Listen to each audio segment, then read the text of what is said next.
It starts with just one cup. One cup. A cup of warmth. A cup of comfort. A cup to push the edges of exhaustion back for just a little while longer. A cup that promises comfort, energy, clarity, and productivity, the very things you need to get through the day. One cup doesn't seem like much. One cup feels harmless, maybe even necessary. But what happens when one cup turns into 2 or 3 or 5? What happens when the chase of energy slowly becomes an unbreakable cycle? Caffeine is the world's most widely consumed psychoactive drug, and yet it is one of the most socially accepted forms of addiction. We joke about it. We share memes. We wear it like a badge of honor. Don't talk to me before my morning coffee, we laugh. Caffeine is my personality, we say. But beneath these jokes, what are we really masking? What are we really hiding from? Because that is what caffeine can be, a mask. A mask for the stress that keeps you up late at night. A mask for the self-doubt that follows you into the next morning. A mask for the burnout, for the quiet pain that often goes unnoticed.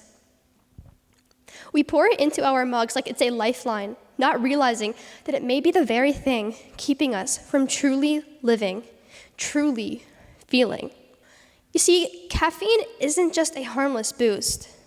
It is a powerful stimulant that works by blocking adenosine, the neurotransmitter that tells your body when it is time to rest. It tells your brain, wake up, be alert. But it doesn't make the tiredness disappear.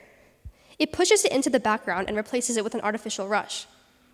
Over time, we develop a reliance, a tolerance. One cup is no longer enough anymore. We need more. We need it to get through the day.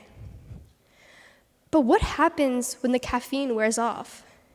What happens when we are left with nothing but the tiredness, the crash, the exhaustion? There is no denying it. Caffeine, like many other substances, can become a crutch. It starts as a simple comfort, but soon it is holding us when we can no longer hold ourselves. And that is where the danger lies. We become trapped in a cycle, chasing the energy, feeling the crash, and then needing more to get back up onto our feet. We tell ourselves it's just a phase, but before we know it, we are caught in a loop that feels harder and harder to break free from. So what happens when you decide to quit? When you decide to break free from the cycle? It's not easy. In fact, it's one of the hardest things you can do. It's not just about quitting the caffeine. It's about asking yourself, what am I afraid of? What am I afraid to face? It's about allowing yourself to relax and feel the weight of your own emotions without numbing them with a constant stream of caffeine. It is about allowing yourself to rest and to feel the weight of your raw emotions. And that is where the blooming begins. Like a flower pushing through the dirt, growth happens when we face the darkness and stretch towards the light. But we have to be willing to face the darkness first.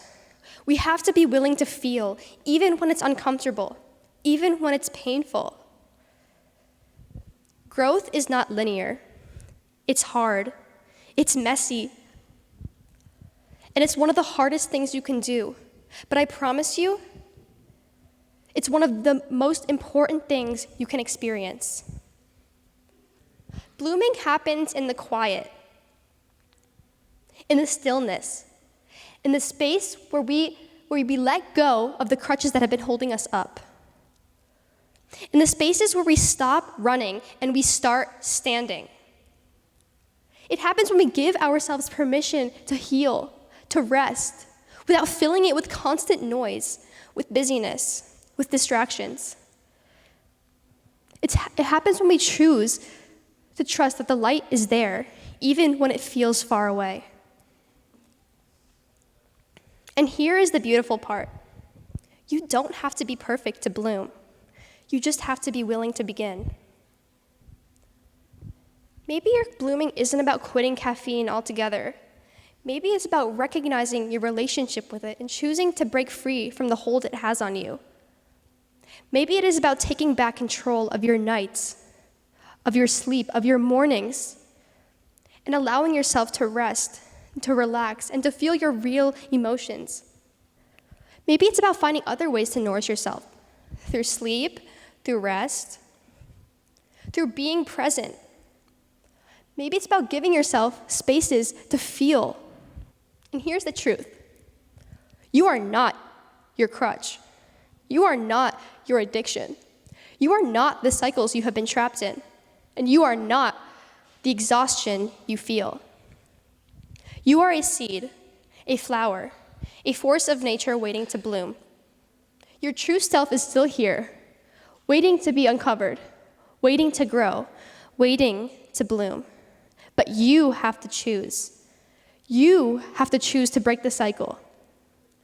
You have to choose to slow down. So I ask you all today, what are you blooming toward? What are you willing to let go of, knowing it's leading you to the light?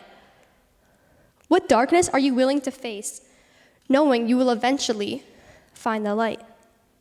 You are allowed to grow. You are allowed to rest. And you are allowed to take your time. You are allowed to trust that you have the power to grow. No matter where you are in your journey, whether you are just beginning or towards the end, you are a flower. You have the ability to rise, to bloom, to grow. And it all begins with a step into the light.